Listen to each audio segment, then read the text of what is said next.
Hi students. आज हम आपके इंग्लिश टेक्स्ट बुक का सेकेंड चैप्टर पढ़ने जा रहे हैं जिसका टाइटल है द ग्रेट इंडियन बास्टर्ड, या बस्टर्ड बोलेंगे, सॉरी बास्टर्ड तो गाली हो जाती है। द ग्रेट इंडियन बस्टर्ड, इसमें एक बर्ड के बारे में बताया गया है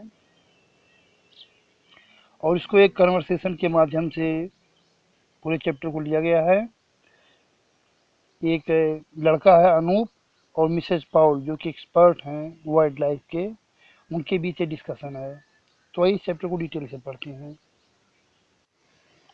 Anup was particularly interested in the Great Indian Bustard.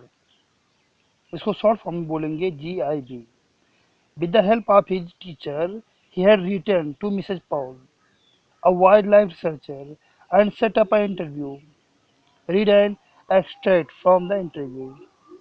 Anup was particularly interested in the Great Indian Bustard.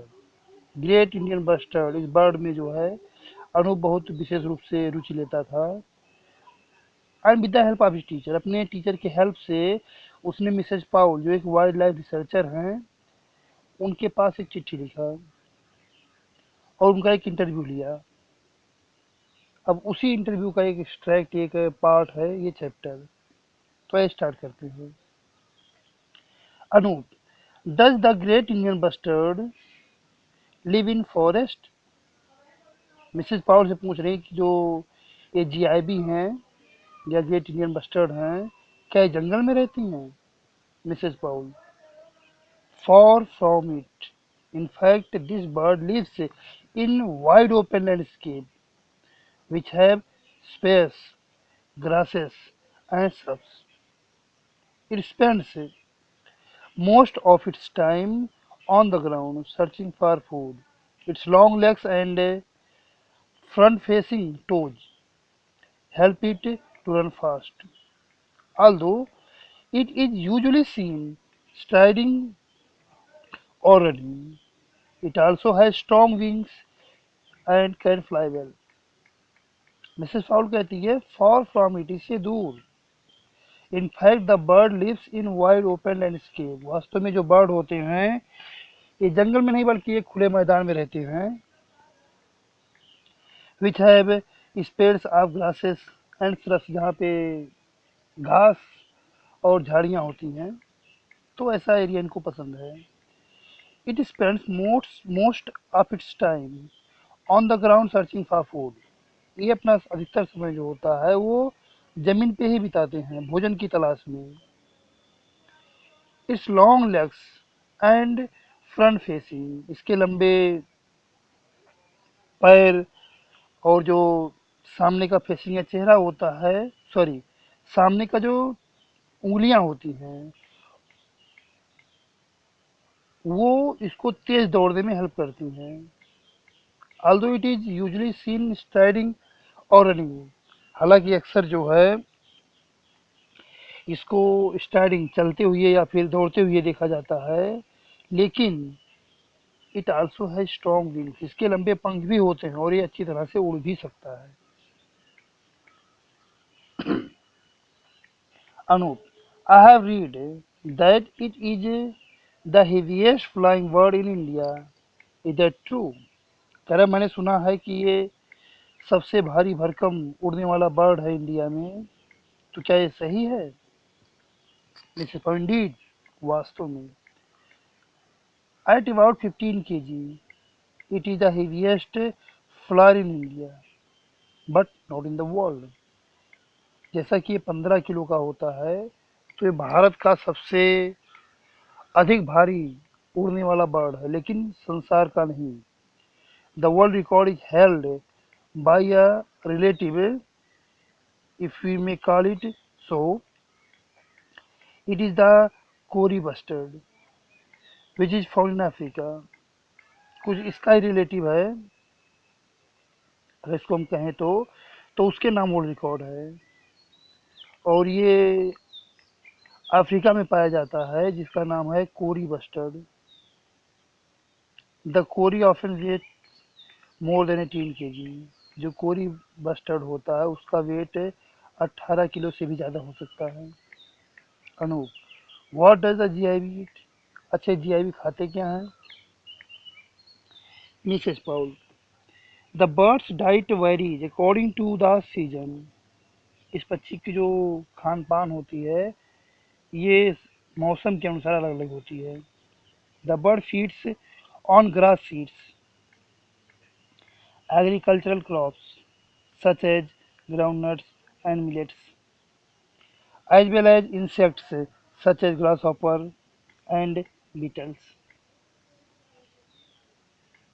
ये जो बर्ड होता है ये घास के बीज खाते हैं या एग्रीकल्चर क्रॉप्स खाते हैं, जैसे कि ग्राउंडनट्स यानी मूंगफली हो गया या तिलहन हो गया,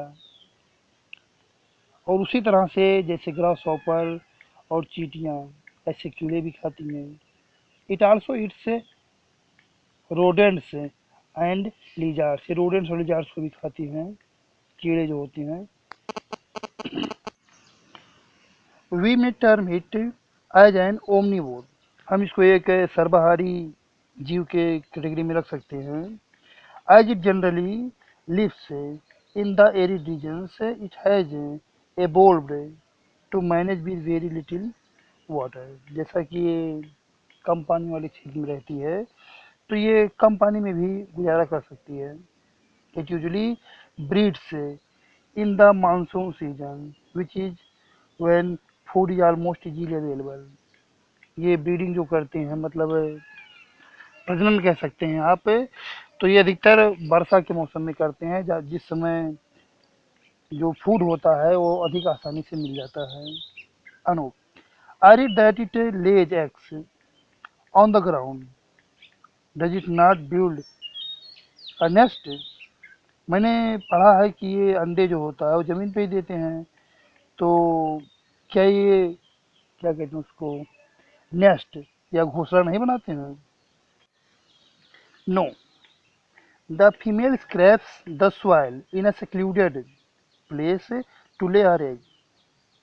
मिसेस पॉल बोलती है नहीं, जो फीमेल जीआईबी होते हैं होती है वो मिट्टी में ही अपना एक अलग जगह पे जो उसका बेड जगह होता है, यूँ कह लीजिए कि प्राइवेट टाइप का जगह होता है, तो वहाँ पर जो है ये ज़मीन खोद के अपना घोंसला बनाती है, वहीं पे अंडे देती है। जनरली सी लेज ओनली वन एग, सामान्य तौर पर वो केवल एक ही अंडे देती है।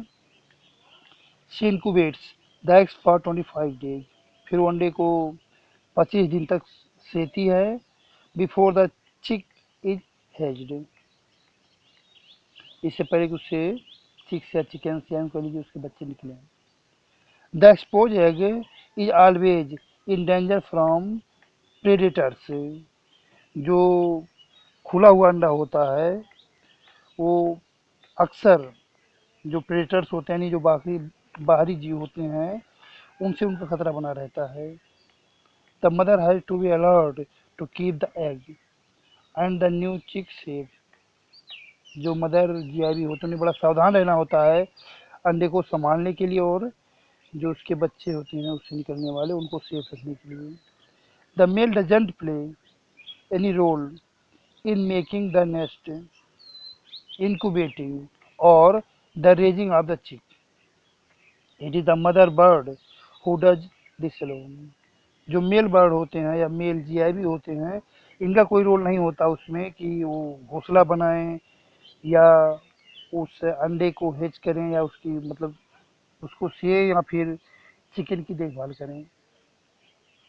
अनु, this bird is quite different from the other birds that we see or read about, where can we see it. ये बर्ड जो होती है ये दूसरे बर्ड जिनको हम देखते हैं या जिनके बारे में पढ़ते हैं उससे बिल्कुल अलग है, इसको हम कहाँ देख सकते हैं? Mrs Paul, alas it is not so easy to spot one, there are only 150 birds left in India। दुख की बात है कि ये इतना आसान नहीं है इनको देखना, क्योंकि भारत में केवल 150 बर्ड ही बचे हुए हैं। Most of them are in Rajasthan and Gujarat, उनमें से अधिकतर राजस्थान और गुजरात में हैं। There are a few birds still in Maharashtra, Andhra Pradesh, Karnataka and Madhya Pradesh. कुछ बर्ड्स जो है अभी भी महाराष्ट्र, आंध्र प्रदेश, कर्नाटक और मध्य प्रदेश में हैं, but they have completely disappeared from Punjab, Haryana, Uttar Pradesh, Orissa and Tamil Nadu. लेकिन वो पंजाब, हरियाणा, उत्तर प्रदेश, उड़ीसा और तमिलनाडु से पूरी तरह से समाप्त हो चुके हैं। Anup, indeed I read that it is in great danger. वास्तव में मैंने पढ़ा है कि ये बहुत ही खतरे में है। Something about being critically in danger, और कुछ बहुत अधिक रूप से खतरे में है।